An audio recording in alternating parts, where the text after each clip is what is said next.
बीड जिल्ह्याच्या आष्टी तालुक्यातील एक सुप्रसिद्ध व्यक्तिमत्व म्हणजे संभाजी गाडे. सध्या ते सरपंच म्हणून उत्कृष्ट प्रकारे गावचा गाडा हाकत आहेत. पुणे येथे उद्योजक म्हणून त्यांचे चांगले नाव आहे. कोरोना महामारीच्या काळामध्ये ते गावी आले आणि गावकऱ्यांच्या प्रेमात पडले. गावकऱ्यांची सेवा करू लागले आणि मग गावकऱ्यांनाही ते हवेहवेसे वाटू लागले. मग कोरोना संपला तरीही त्यांचे गावावरचे प्रेम कमी झाले नाही. ते पुण्याला गेले तरीही गावकऱ्यांसाठी अधूनमधून गावी येऊ लागले आणि बघता बघता गावची सरपंच पदाची निवडणूक लागली व गावकऱ्यांनी त्यांना सरपंच केले. सरपंच म्हणून त्यांनी केलेली कामगिरी उल्लेखनीय आहे. म्हणून अशा या मनमोकळ्या व गावासाठी धडपडणाऱ्या व्यक्तिमत्वाची आजवरची वाटचाल टिपण्यासाठी आमचे मुलाखतकार संतोष रोकडे यांनी त्यांच्याशी साधलेला हा विशेष संवाद पहा न्यूज वन महाराष्ट्र वाहिनीवर.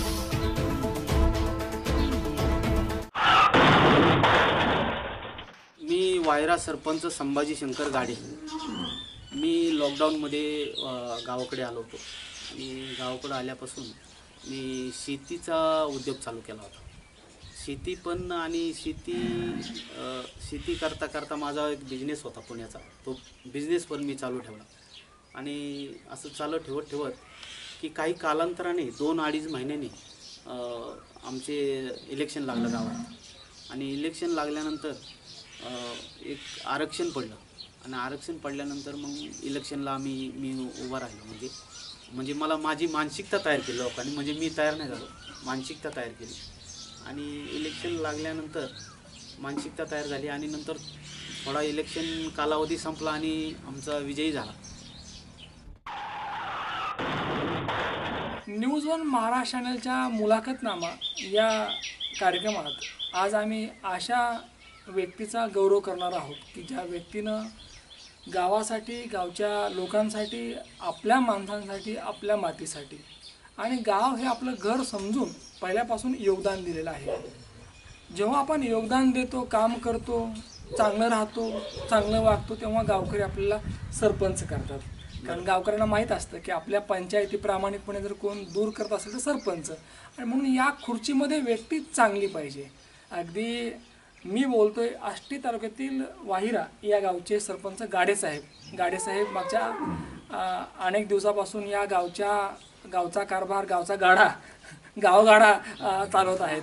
साहेब, मुलाखतनामा या कार्यक्रमात तुमचं स्वागत. एक विचाराचं वाटतंय की आज न्यूज वन महाराष्ट्र चॅनलच्या वतीने आम्ही तुमचा आदर्श सरपंच, एक कर्तबगार सरपंच म्हणून गौरव करत आहोत. तर एक सरपंच म्हणून काय वाटतं, काय भावना आहे? सर, आमचं इलेक्शन 2022मध्ये झालेलं आहे आणि 22 तर आतापर्यंत 18 महिन्याचा कालावधी झालेला आहे मला.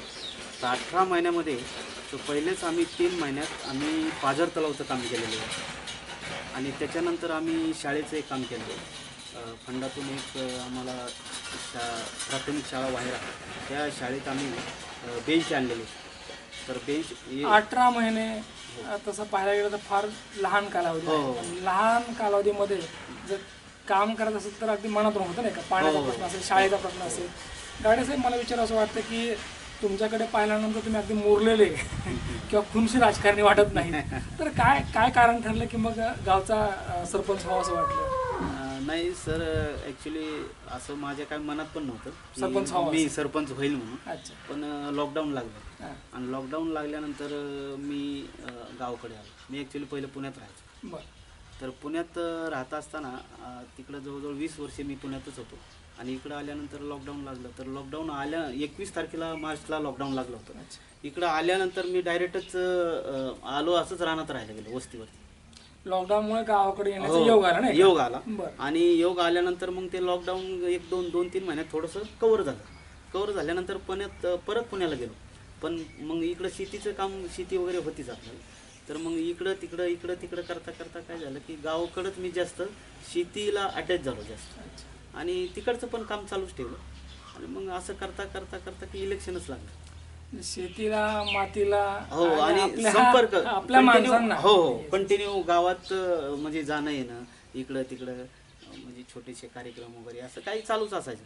तर जास्त गावात असल्यामुळं लोकांनी मला जास्त सहकार्य केलं. मला असं वाटतं की कुठली गोष्ट कनेक्ट झाली की ती चार्ज होते नाही का. मग तो मोबाईल असेल किंवा काय असेल. अगदी गावाशी कनेक्ट झाला. लॉकडाऊनमुळे, कोरोनामुळे गावाकडे आलात. गावच्या लोकांशी संपर्क झाला वारंवार नाही का, आणि मग लोकांना वाटलं की अरे माणूस चांगला आहे भाऊ नाही का, भला माणूस आहे, आपल्यातला आहे.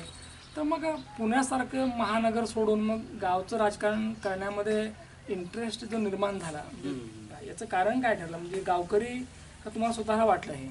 नाही, याच्यात जास्त म्हणजे गावाने सुद्धा जास्त सहकार्य केलं. गावानं सहकार्य केलं, बरं. आणि मग गावाने आता सगळे समजा कसं आहे की 15 लोकातून जर 14 लोक जर तुम्हाला प्रतिसाद देत असतील तर मग मला तिथं त्यांना बी साथ देणं मला बरं वाटलं. पुढची व्यक्ती जर आपल्याला प्रतिसाद देत असेल तर आपण साथ दिला पाहिजे, साथ दिला पाहिजे निश्चितपणे. कारण लोकांच्या मनामध्ये जर असेल की बाबा तुम्ही सरपंच व्हा, कारण बऱ्याच लोकांना वाटतं की आपण सरपंच व्हावं, पण लोकांना माहिती की अरे वा योग सर, हा योगच होता माझा. हा योग होता नाही का, योगच होता. 18 महिने झाले गाडे साहेब आपण आज सरपंच आहात. तर कशा प्रकारे काम करतायत, काम करण्याची पद्धत कशी आहे की जेणेकरून मीडियापर्यंत निरोप दिला, मॅसेज आला की अरे व्यक्ती सर चांगल्या पद्धतीने काम करतो. हो, आणि मी कसं आहे की जास्त म्हणजे लोकांच्या जास्त संपर्कात असतो आणि छोट्या मोठ्या गोष्टी याच्याकडे लक्ष देणं. एक विचार असं वाटतं की लोकांच्या संपर्क आहात, सरपंच आहात, मग आता पुण्यातला जो तुमचं काही आहे जॉब किंवा हो जॉब बघतो ना सर. मी काय करतो, एक 7-8 दिवस जात असतो,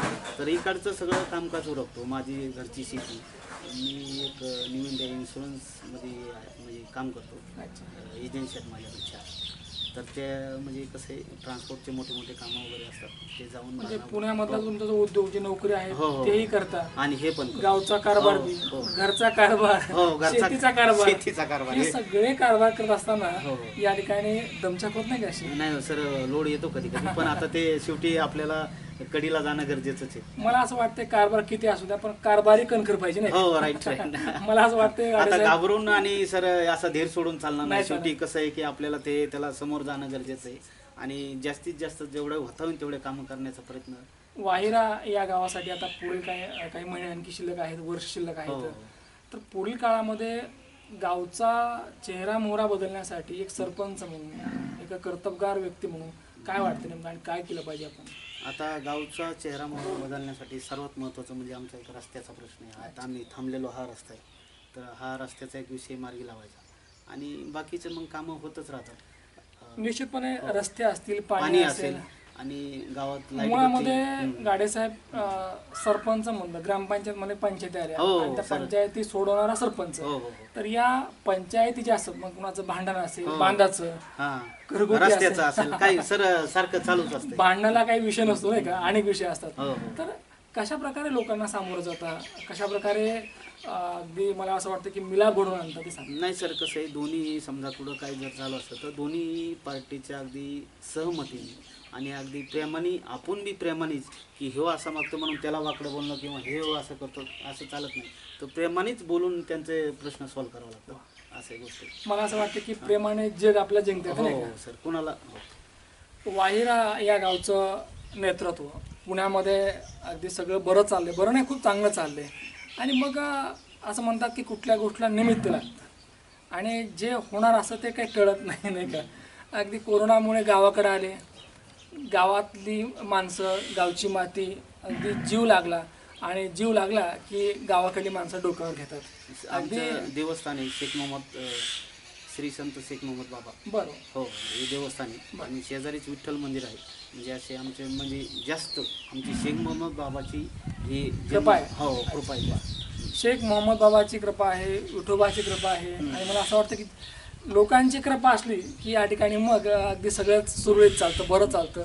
आज सरपंच म्हणून 18 महिन्यामध्ये चांगली छाप सोडली आहे. मला असं वाटतं की ज्या ज्या लोकांना सरपंच व्हायचं आहे किंवा जे सरपंच झाले आहेत त्यांनी वाहिऱ्याचे सरपंच गाडेसाहेब यांना एकदा निश्चितपणे भेटलं पाहिजे आणि कसं काम करतात हे अगदी जवळून पाहिलं पाहिजे, ऐकलं पाहिजे. कारण आदर्श सरपंच कसा असावा तर अगदी गाडे साहेबासारखा असावा. साहेब तुम्हाला चांगलं आरोग्य लाभो आणि तुमच्याकडनं गावची सेवा होत राहो यासाठी न्यूज वन महाराष्ट्र चॅनलच्या लाखो प्रेक्षकांकडून तुम्हाला खूप खूप शुभेच्छा. निश्चितच या ठिकाणी ही मुलाखत तुम्हाला आवडली असेल. परत भेटूया पुढच्या मुलाखतीमध्ये. तोपर्यंत पाहत राहा न्यूज वन महाराष्ट्र चॅनल. धन्यवाद.